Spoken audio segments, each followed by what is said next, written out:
Bismillahirrahmanirrahim.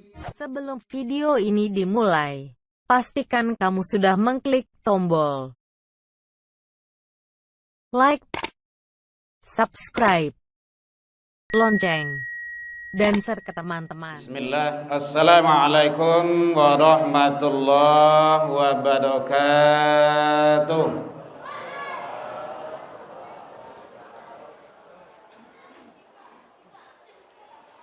Alhamdulillahilladzi arsala rasulahu syahidan wa mubasysyiran wa nadhiran wa da'iyan ilallah bi'idnihi wa sirajan munira. Asyhadu an la ilaha illallah wahdahu la syarikalah wa asyhadu anna Muhammadan abduhu wa rasuluh sallallahu alaihi wasallam la nabiyya ba'da amma ba'du. Hamdan wa syukran lillah, seluruh puji dan syukur tiada hentinya selalu kita ucapkan kehadirat Allah Subhanahu wa taala. Alhamdulillah sampai ini malam nang kabar Bu? Oleh semua. Pada malam yang kedua ini kita masih diberikan oleh Allah umur panjang, badan sehat, waktu luang ada untuk ibadah, dan kita istiqomah. Alhamdulillah. Karena tidak semua orang yang punya itu Bapak Ibu. Kadang umur lagi panjang, badan tak sehat. Ada ya Bu? Banyak. Di rumah sakit itu orang-orang tuh pingin sehat tuh. Umur panjang, badan sehat. Kadang waktu luang tidak ada untuk ibadah, sibuk siang malam mencari dunia, mencari hidup. Kadang umur panjang, badan sehat, waktu luang ada, tidak lo istiqomah ada. Dan itu ada pada kita. Alhamdulillah. Kita syukuri selalu agar kita menjadi hamba yang bersyukur di sisi Allah Subhanahu wa taala. Salawat dan salam ke Nabi Muhammad sallallahu alaihi wasallam. Allahumma salli ala Muhammad wa ala ali Muhammad. Inna lillahi wa inna ilaihi raji'un. Terang Bu? Malu lai.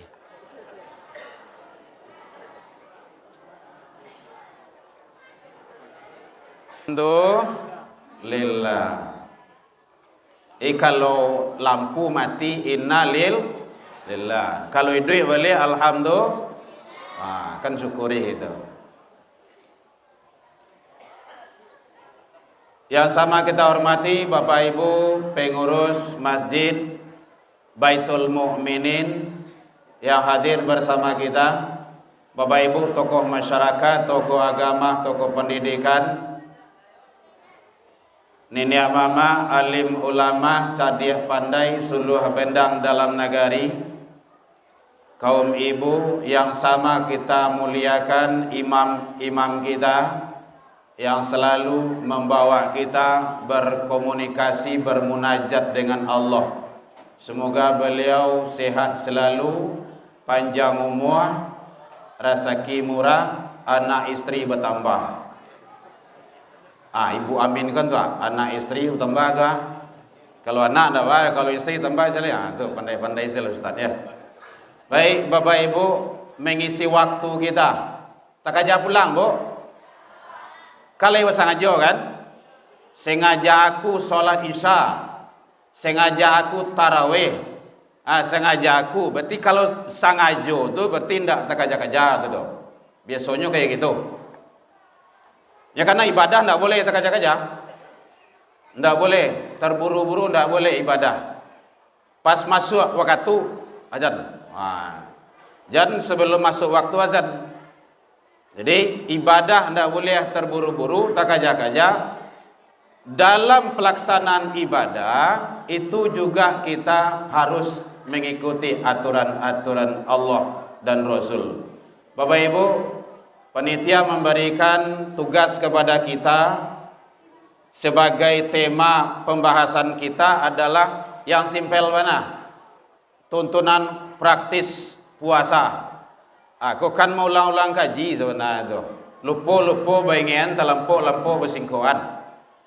Jadi kita udah hafal, udah tahu itu. Cuma mengengen saja tuh. Tidak lama. Lawan ini kah? Sudah 5 menit. Oh, enggak kur, Pak. Oh gitu. Ya, kita udah ada time ini. Biasanya ambo ngaji kok lebih kurang 15 menit ya, Ibu. Enggak lama-lama. Karena kita mau sholat. Yang boleh panjang tuh sholat. Nah, sholat boleh lama tuh. Iya, Bu ya. Bu, lihat aja lah, Bu. Dia lah kekanyangan saya sudah semua. Sholat boleh lama. Ngaji itu tidak boleh lama-lama doh. Tapi ada rutinnya tarik. Tapi jangan terlalu lama nalo. Karena penumpang di belakang tu banyak ragamnya. Gitu. Tapi imam kita sangat luar biasa. Beliau membawa kita sangat arif dan bijaksana. Karena memang begitu kata Rasul. Idza amma ahadakumun nas falyukhaffif. Ini kepada seluruh para imam. Masuk kita sendiri. Kalau kamu mengimami di antara manusia, segerakan. Segerakan itu artinya jangan panjang mana. Bawa beko agak 1 juz lo beko. Kenapa? Di belakang itu banyak ragam. Kadang ada yang tua, ndak tahan tagak lemo, kapiradan, kapocong, rematik, encok, pegalinu dan segala macamnya. Lah cukup itu. Lamo sujui, sakit kepala. Lamo duduk, naik samure. Lamo lo tagak beko atau sujui beko, kambuh lo beko. Macam-macam penyakit. Apalagi kalau lah barang lalamu dipakai ko. Jadi imam kita sangat arif. Kalau solat sendirian kata Rasul, fal yutawil masya'ah. Persilakan sepanjang yang kamu mau. Itu hebatnya. Jadi tuntunan praktis puasa 1. Kalau ada kawan catat boleh. Kalau enggak juga enggak apa-apa. Rekaman ada tuh, banyak YouTube itu. Tuh ada YouTube, boleh. Gitu. 1 adalah niat. Niat menentukan. Jadi ternyata niat itu kalau dalam ilmu fikih itu sebelum fajar. Malam yuthabbit bin niyati, siapa yang tidak berniat qablal fajar, sebelum fajar, fala siyamulahu, tidak ada puasa baginya. Di niat itu sangat perlu. Niat ko beragam. Kalau orang-orang dulu supaya tidak ragu, niat ko bakarihan. Nawaitu sauma ghad, silakan. Atau dalam hati saja, silakan. Nampak kok niat. Itu yang perlu.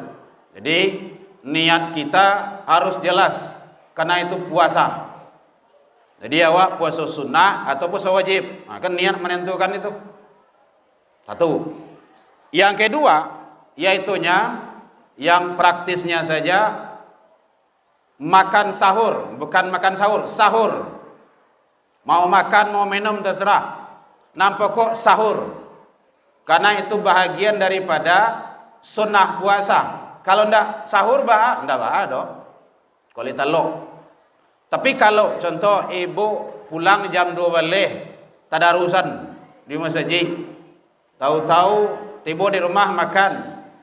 Kekanyangan, pagi besok awak ke sahur masih kanyang juga baru. Tapi awak lah jago. Maka setidaknya minum dapat sunahnya. Karena dalam sahur itu kata Rasul ada barokah, ada berkah di dalamnya. Jadi sahur mau makan, mau minum ataupun dengan cemilan-cemilan lainnya silakan. Yang penting sahurnya. Tuh. Jadi kalau ada sahur enggak apa-apa. Yang takaluk itu kan enggak sahur tuh, enggak apa-apa. Hadirin kaum muslimin rahimakumullah. Kemudian yang ketiga, menahan diri dari hal yang membatalkan puasa. Mulai dari terbit fajar sampai terbenam matahari. Menahan diri. Hati-hati itu. seluruhnya tahan, termasuk emosi. Ada menyebut emosi ya, berang-berang, karena nanti itu akan merusak. Jadi ada nanti yang merusak puasa, ada yang merusak pahala puasa. Itu perlu perhatian tuh. Kadang puasanya lai lancar, ndak ada masalah, ndak ada hambatan, sah dari pagi sampai berbuka, nggak ada masalah dalam ilmu fikih. Tapi nilai puasa itu ndak ada. Ini yang perlu diperhatikan. Jadi ada yang membatalkan puasa, ada yang membatalkan pahala. Itu yang dimukasi oleh Rasul, kam min shaimin laisa lahu minal ju' wal atas. Tidak ada yang didapat dari puasa seseorang hamba itu hanya sekedar menahan haus dan lapar. Ba mengko awi, ba mengko lapar, ndak makan, ndak minum siang hari. Tapi nilai pahala itu tidak ada di sisi Allah. Kata Rasul dalam hadis, di antaranya yang merusak pahala itu yaitunya ghibah, namimah, adu domba, sumpah palsu. Hati-hati itu. Jauhi agar Ramadan kita, puasa kita bermakna dan punya nilai di sisi Allah Subhanahu wa taala. Sumpah palsu itu baduto sawaknya. Apa tadi ke mama, pai ke kedai, padahal ayah pai ke pasar tu, atau pai ke rajo, atau baduto tu, ndak boleh. Jujur salah. Ayah pai ke rajo nak, doakan saja, entar lagi ayah pulang. Itu jujur namanya itu. Jadi menahan dari hal yang membatalkan puasa dan termasuk membatalkan pahala puasa. Jangan sampai ibadah kita rusak. Hadirin kaum muslimin rahimakumullah. Nah, kalau yang membatalkan puasa kalau tahu tuh, makan, minum siang hari. Ada kata-kata siang harinya, sengaja. Kalau tidak sengaja, tidak ada lalu. Biarlah. Lega sapariwu habis tidak ada. Tidak sengaja tu mah. Muntah sengaja, satiuk disengaja, siang hari, malam tidak ada malam do, tutuh lah malam tu tidak ada. Suami istri siang hari, sengaja. Ada kata-kata sengajanya tu dalam ilmu fikih itu jelek tu. Merokok, merokok. Boleh. Bapak Ibu hadirin kaum muslimin rahimakumullah. Kemudian termasuk yang praktisnya saja berbuka, menyegera, kalau bahasa fikih di sana menyegerakan berbuka, mentakhirkan makan sahur, menyegerakan berbuka. Itu dalam ilmu fikih itu. Mentakhirkan itu artinya ndak harus makan sahur tu jam 3 jam 4 doh. Barang kini ko imsak. Nah, kalau Rasul 50 ayat membaca Al-Quran, baru masuk. Menyegerakan berbuka. Kalaulah tadanga suara azan berbuka itu, maka segerakan. Mungkin sedang masak, cicipi makanan dulu. Mungkin bapak sedang cuci mobil di luar, antan ke beliau pabukuan itu dulu, batan puasa itu dulu. Sunnahnya kayak gitu. Kalau beko sebab ndak ada, cuma sunnah tak dapat. Nah gitu. Itu ilmunya. Dan sunnahnya dengan yang manis-manis. Termasuk istri yang manis. Ya, yang manis-manis kalau Rasul kan kurma. Nah, termasuk seperti itu. Bapak Ibu hadirin kaum muslimin rahimakumullah. Termasuk adab-adab di dalam berpuasa itu yang praktisnya saja, yaitunya berbanyak sedekah, berinfak, berwakaf, memberi hal-hal sifatnya untuk memotivasi dalam kita pelaksanaan ibadah. Bapak Ibu hadirin kaum muslimin, dan juga yang terpenting bagi kita berharap Bapak Ibu yang ada dalam masjid ko kasadoalahnya jamaah ko dari awal Ramadan sampai akhir Ramadan ndaknya. Ndak ada yang muamin kan doh. Tapi tidak cukup jo amin dia Bapak Ibu. Memang dilakukan yo. Amin amin beko tengah-tengah beko kosong saya. Nyo kadang-kadang ibadah tu musiman sebagai awal Ramadan, woi bakinci-kinci. Tu apa-apa tu tadi lah ke belakang boleh duduk tu. Kasihan no sana. Ndak ada. Memang kayak gitu. Berpikirlah pengurus antara awal Ramadan ku antara masaji dan sampai atau orang namanya entahlah. Beko tengah-tengah beko. Balubang seleh. Tinggal nampak kapan saja. Pada yang ujung. Hati-hati Bapak Ibu. Padahal ujung Ramadan itu sangat luar biasa. Makanya ada 10 akhir Ramadan itu masa iktikaf. Sebenarnya makin kau juang tu makin hebat. Allah siapkan ganjaran, fadilah, keutamaan dan pahala. Bukan awal sebenarnya sadonyo, tapi dalam nilai segi ibadah Ramadan itu makin ke ujung makin bagus. Jangan sampai nanti kita, makanya tadi ada di awal kita sampaikan istiqomah. Bapak Ibu hadirin kaum muslimin rahimakumullah. Kemudian yang terakhir, yang terpenting bagi kita, mari kita rawat ibadah Ramadan kita ini sebaik-baiknya dari awal sampai akhir. Kita berharap nanti kita bisa di Ramadan yang akan datang. Andaikan Allah takdirkan kita tidak berumur panjang, berarti Ramadan ini adalah Ramadan terakhir bagi kita. Mari manfaatkan sebaik-baiknya. Karena Ramadan adalah bulan maghfirah, penuh ampunan. Enggak ada ampunan sehebat dalam bulan Ramadan lagi. Jadi jangan sampai kita abaikan, kita tinggalkan dan kita biarkan begitu saja. Maka istiqomah salat 5 waktu, istiqomah salat berjamaah, istiqomah tilawah Al-Quran, istiqomah dalam berbuat kebaikan. Kadang-kadang sholat lain tapi sholat jamaah enggak. Makanya penting Bapak Ibu hadirin kaum muslimin, 18 menit. Yang penting bagi kita terutama yang berada di sekitaran Masjid Baitul Mukminin yang mendengar seruan mic ini, kalau tadanga suara azan panggilan untuk ibadah salat berjamaah wajib datang, terutama laki-laki. Perempuan kalau datang jangan dihalangi. Nyodoyan suku berdebat bagi padusi itu salat di rumah wian, dalam kamar bersuruhan. Bilo padusi itu dalam kamar bersuruhan. Itu hadis itu jangan dipotong-potong. Saat perempuan itu di rumah itu, satu, apabila suaminya sakit, dan kedua ada gangguan. Dulu sebab menurut hadis itu kayak gitu, perempuan itu diganggu oleh orang-orang Yahudi itu. Yang ketiga, perempuan itu terlalu rancak benar, cantiknya ndak aduh lah doh. Beliau yang paling cantik beliau rancak sih kok.